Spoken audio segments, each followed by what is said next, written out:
പ്രിയ പ്രേക്ഷകരെ, 7 പതിറ്റാണ്ടുകൾക്ക് മുമ്പ് ആവേശത്തോടു കൂടി നെഹ്റു ആ വള്ളത്തിൽ ഓടിക്കയറിയെങ്കിൽ ഇന്നിപ്പോൾ എന്തായിരിക്കും സ്ഥിതി? ഇരു കരയിലും നിൽക്കുന്ന 1000-ഓളം ആളുകൾക്ക് എത്രത്തോളം ആവേശമായിരിക്കും എന്നുള്ളത് നേരിൽ കണ്ടാൽ മാത്രമേ അറിയുകയുള്ളൂ. അങ്ങനെ ജലത്തിന് മുകളിലൂടെയുള്ള പുന്നമടയെ ഇങ്ങനെ കീറി മുറിച്ചുള്ള ഒരു പടയോട്ടമാണ് നമ്മൾ കാണാൻ പോകുന്നത്. വീണ്ടും പുന്നമടക്കായലിന്റെ ഓളപ്പരപ്പുകളിലേക്ക് നമ്മൾ പോവുകയാണ്. അഞ്ജനയും അക്ഷയയും ചേരുന്നുണ്ട് തത്സമയ വിവരങ്ങൾ നൽകാൻ വേണ്ടി. അക്ഷയ നേരത്തെ പുലികളി ആവേശം റിപ്പോർട്ട് ചെയ്തിട്ട് ആദ്യത്തെ വള്ളംകളി റിപ്പോർട്ടിങ്ങിനായി ആലപ്പുഴയിലേക്ക് എത്തുകയാണ്. അപ്പോൾ പുലികളിയുടെ 10 മടങ്ങ് ആവേശമാണ് ഈ ജലഘോഷത്തിന്.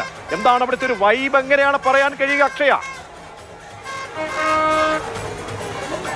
തീർച്ചയായിട്ടും പ്രജീഷ്, അത് തന്നെയാണ്. പുലികളിക്ക് പോയപ്പോൾ ആദ്യമായിട്ടായിരുന്നു പുലികളിക്ക് പോയത്.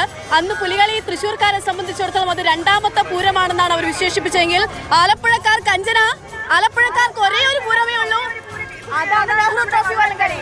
ഏതായാലും ഇവിടുത്തെ ആൾക്കാര് ഒരുപാട് ആവേശത്തിലാണ്. എനിക്ക് തോന്നുന്നു ദൃശ്യങ്ങളിൽ ഏറെക്കുറെ മനസ്സിലാവും എത്രത്തോളം ആവേശത്തിലാണ് അവർ ഈ വള്ളംകളിയായിട്ട് വേഗരാജാവിനെ വള്ളങ്ങളുടെ വേഗരാജാവിനെ നമുക്കറിയാം ആരാണെന്ന് അറിയാൻ ഇനി നിമിഷങ്ങൾ മാത്രമാണുള്ളത്. മണിക്കൂറിന്റെ സമയം കഴിഞ്ഞ് നിമിഷങ്ങൾ മാത്രം നമുക്ക് എണ്ണിയാൽ മതി. ആ നിമിഷങ്ങൾ എണ്ണിക്കൊണ്ടുള്ള കാത്തിരിപ്പാണ്.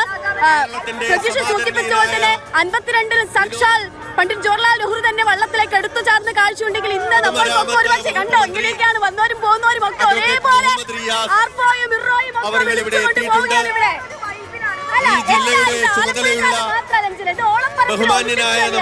ഇതുപോലെ വലിയൊരു കൂട്ടായ്മ ഒരു സ്പോർട്സ് ഇനത്തിന്റെ കായികത്തിന്റെ ഭാഗമാകുന്നുണ്ടെങ്കിൽ അത് ലോകത്ത് വള്ളംകളി മാത്രമാണ്.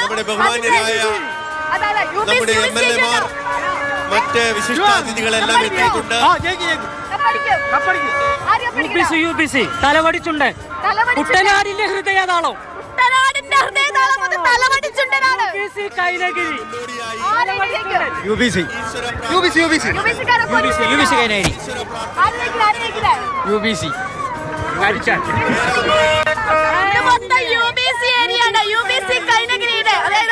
ഏറ്റവും കൂടുതൽ നെഹ്റു ട്രോഫി വള്ളംകളി ഏറ്റവും കൂടുതൽ കപ്പടിച്ച കൈനഗിരിയുടെ ഫാൻസാണ് ഇവിടെ മൊത്തമെങ്കിൽ ഇങ്ങോട്ട് കപ്പടിച്ച ചരിത്രമാണ് പ്രജീഷ്. അതായത് 5ാമത്തെ കപ്പ്, തുടർച്ചയായി 5ാമത്തെ കപ്പായിരിക്കും അടിക്കാൻ പോകുന്നത്. കപ്പടിച്ചിട്ടുള്ള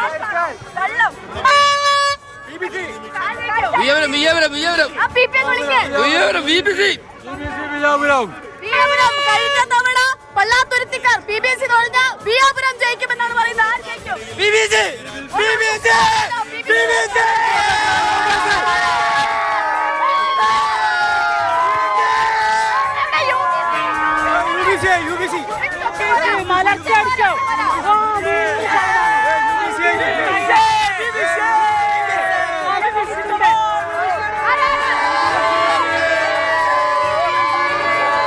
ശരി അക്ഷയ, അങ്ങനെ ഉത്സവമാക്കുക.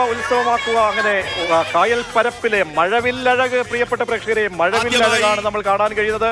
അവിടെ ആരായിരിക്കും ഇനി അവിടെ ഈ ജലരാജാവാകുക? നെഹ്റു കയ്യൊപ്പിട്ട വെള്ളി ട്രോഫി തലയിലേന്തി മുത്തമിടുക എന്നിനി നമുക്ക് വൈകിട്ടോടുകൂടി നമുക്ക് കാണാൻ കഴിയും. ഇനി ഹീറ്റ് മത്സരങ്ങളിലേക്കുള്ള ആവേശം അങ്ങനെ 10 മടങ്ങ് പരകോടിയിലേക്ക് എത്തിക്കൊണ്ടേയിരിക്കുകയാണ്.